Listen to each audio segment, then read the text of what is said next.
Bueno, compañeros, en primer lugar, quiero felicitar esta iniciativa y particularmente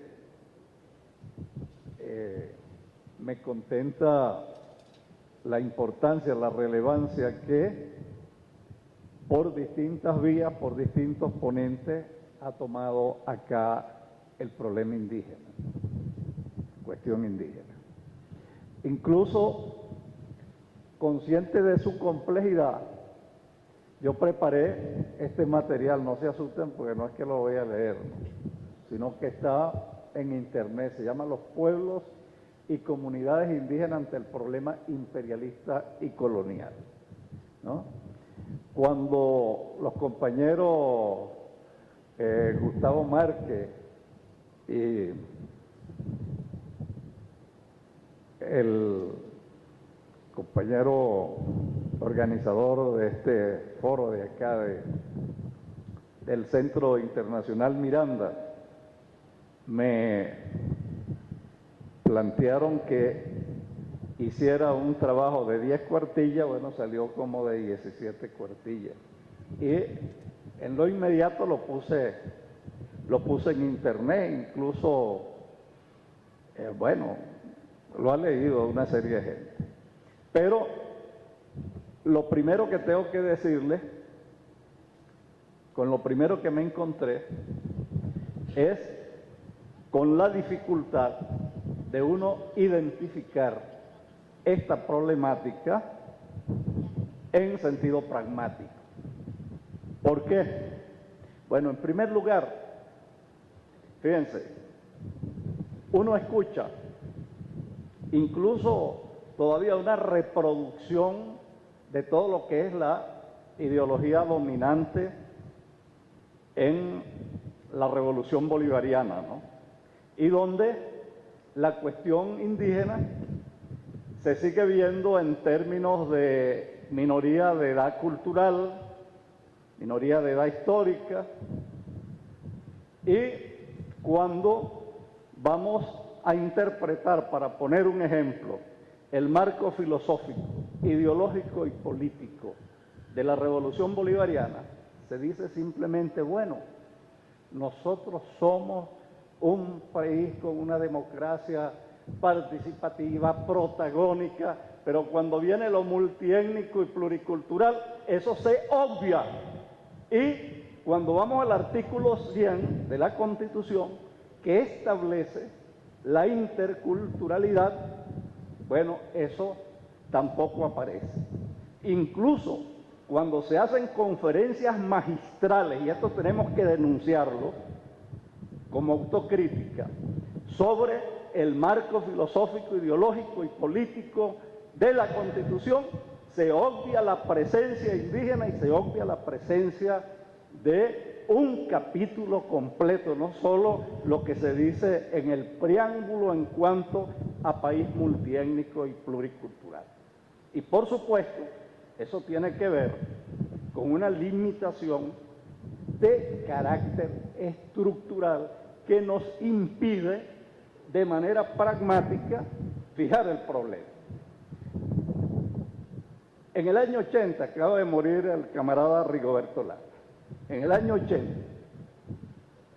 decía el camarada Rigoberto, en los pasillos, estábamos sentados con Simón Sáenz Mérida, él y yo y otra gente, hay que fundar una nueva racionalidad. Entonces nosotros le decíamos a Rigoberto, sí, pero para fundar una nueva racionalidad, Rigoberto, no tenemos que partir de cero. Cada modelo societario es o representa un modelo de racionalidad distinta. Entonces, esa plurirracionalidad, ¿no?, que está históricamente presente y culturalmente presente, incluso expresada en la estructura interna de los mismos idiomas indígenas, es un reservorio inagotable para lo que son las antropologías, la filosofía y las teologías de la liberación. Si somos una sociedad multiétnica y pluricultural, no es lo mismo hablar de pluralismo político, porque esa es otra cosa. Cuando hablamos de pluralismo político, se habla de pluralismo político, pluralismo ideológico, dentro del marco abusivo de la cultura occidental, de los greco-romanos y de los judeos cristianos, y se despacha todo lo demás como bárbaro. Incluso la misma sentencia esta de socialismo o barbarie es peligrosísima y se convierte prácticamente en un expediente dentro del socialismo contra los pueblos indígenas. Eso tenemos que revisarlo, porque eso parte de toda esa visión griega de que el que no habla griego es el bárbaro, y después, en otra etapa de la cultura griega, el que no practica los altos valores del espíritu, la paideia griega, es el bárbaro. Y por supuesto, cuando eso transita históricamente y se remite al socialismo, entonces peor es el remedio que la enfermedad. En vez de ser una liberación, es una camisa de fuerza que llevamos al cuello los pueblos indígenas y sus descendientes. Y otra cuestión importante que tenemos que señalar es que tampoco nos hemos dado cuenta que la cuestión indígena no se puede abordar separada de la venezolanidad y de nuestra americanidad. No es posible, pero eso no significa tampoco que no vamos a darle un tratamiento específico. Entonces seguimos en la misma visión dicotómica, ¿no? O le damos a los pueblos indígenas un tratamiento específico, entonces confundimos la interculturalidad con una nueva forma de apartheid, o simplemente liquidamos la interculturalidad, entonces todo lo vemos como sincretismo. Aquí yo he oído hoy la palabra sincretismo y sincretismo cultural, pero claro, cuando uno revisa las raíces más profundas de esta cultura occidental y de ese discurso de la orientación, que fue la vía por la cual el occidente racista y colonialista nos impuso el discurso único a través del llamado discurso científico, y nosotros somos presa fácil de eso, y seguimos siendo presa fácil. Entonces, si no rompemos esas camisas de fuerza, nosotros jamás ni nunca podremos construir a la altura políticas públicas, no para los pueblos indígenas, sino con los pueblos indígenas. Y otra cuestión concreta de carácter histórico es que los pueblos indígenas son víctimas de unas políticas indigenistas perversas y malditas de la Revolución Mexicana, porque la Revolución Mexicana fue una revolución que pretendió desindianizar a los pueblos indígenas, y todo eso se le impuso a este continente, y después terminó su culminación con el desarrollismo brasileiro y con las llamadas conquistas del sur, imitadas acá por el doctor Caldera, pero que también han querido ser imitadas en nombre de la alianza cívico-militar por la Revolución Bolivariana. Por supuesto que nosotros hemos tenido no solo conversaciones con militares, sino jornadas completas que hemos hecho en Amazonas con la gente del CUFAM, incluso de una semana, a raíz de la expulsión de las nuevas tribus, que nos ha permitido que muchos de nuestros camaradas militares vayan entendiendo de que no se trata de ir a llevar el desarrollo al Amazonas. Y otra cuestión concreta es que aquí se ha querido refundar el Estado sin refundar las corporaciones de Estado, porque sigue operando la dicotomía entre las macropolíticas de desarrollo antagonizando con las micropolíticas de los pueblos y comunidades.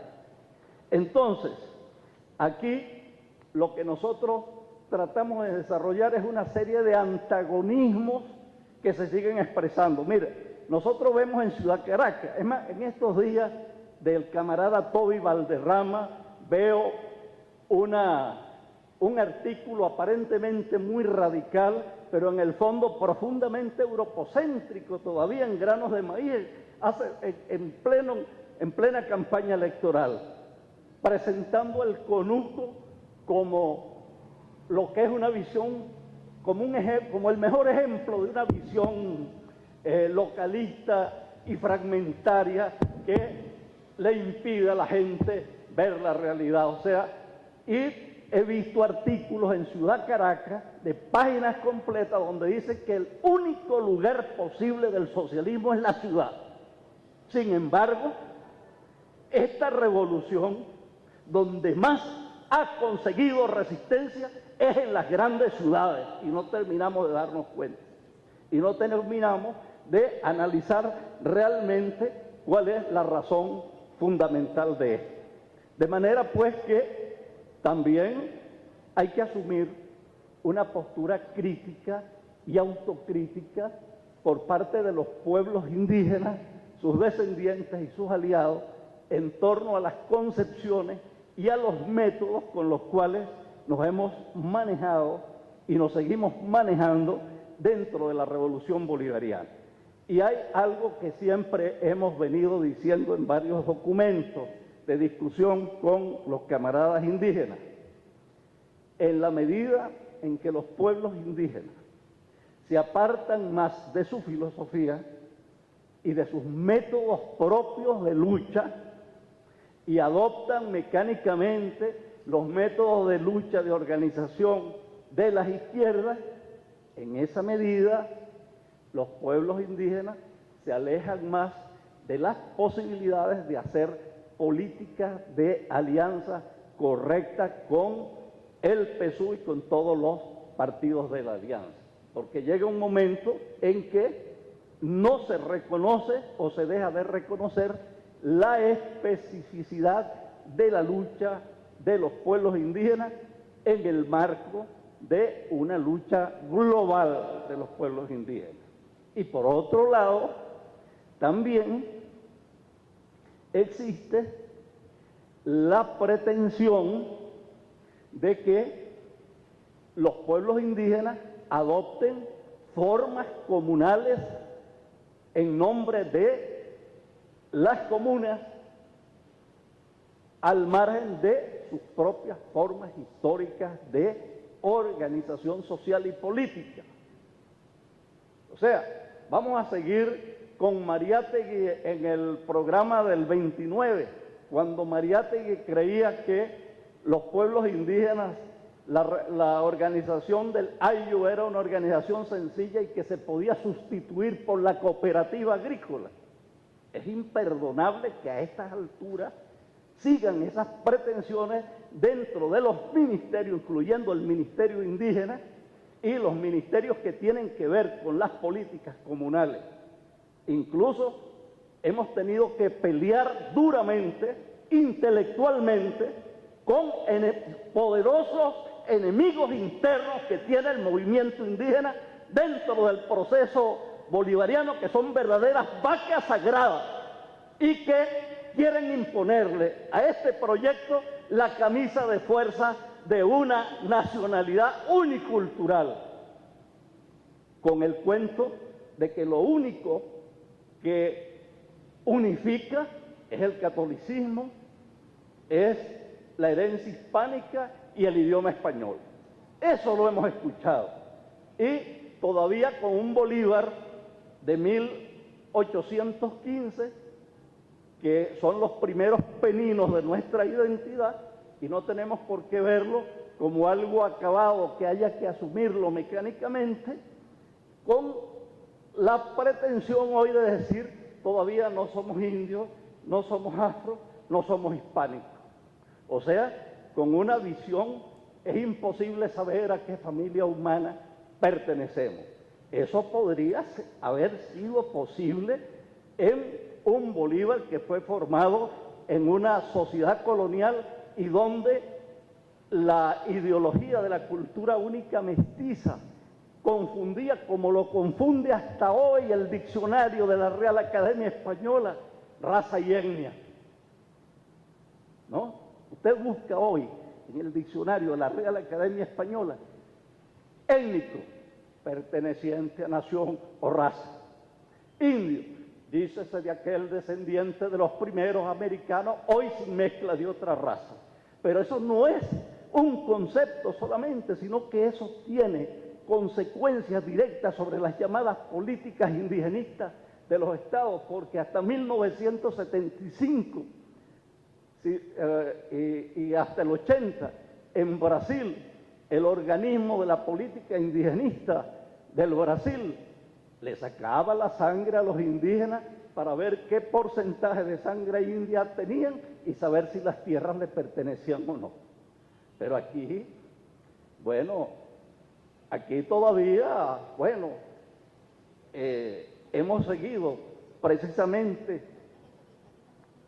amarrados, cuando no es la mezcla racial, como bajo el fetiche de la cultura única mestiza. Así como Mar en su tiempo denunció el fetiche de la mercancía, nosotros hoy tenemos que denunciar desde el ámbito de la indianidad revolucionaria el mito de la cultura única mestiza, que es una verdadera camisa de fuerza que no deja ver más allá del abanico cerrado de los greco-romanos y de los judeocristianos.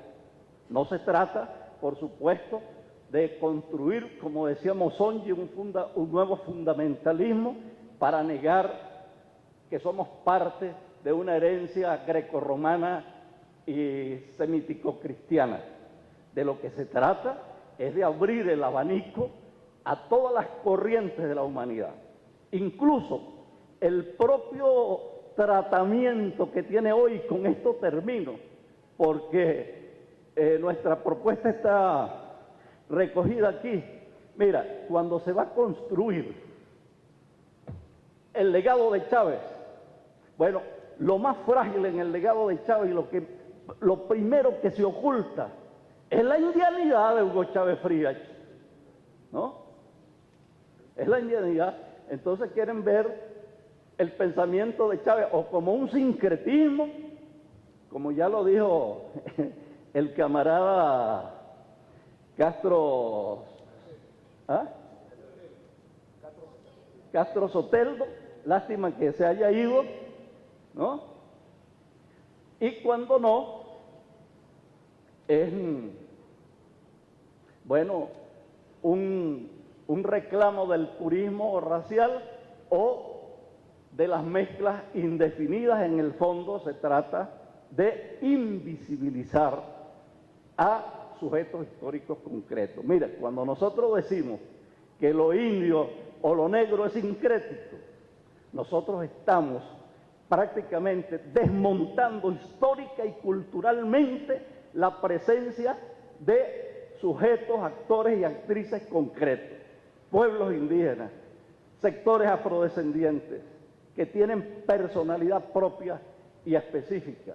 Y lejos de contribuir a los procesos de personalización de los pueblos, sincretizando las culturas populares, lo que estamos es precisamente negando ese poder específico y ese perfil específico, o como decía Ular Pietri una vez, que no hallaba, que a Ular no le cuadraba, incluso no los indígenas, sino este pueblo. Entonces, ¿cómo definió Ular entrampado la identidad del venezolano? Somos un pueblo atípico, amigos invisibles. Claro, nos convirtió en amigos invisibles. Bueno, con eso termino.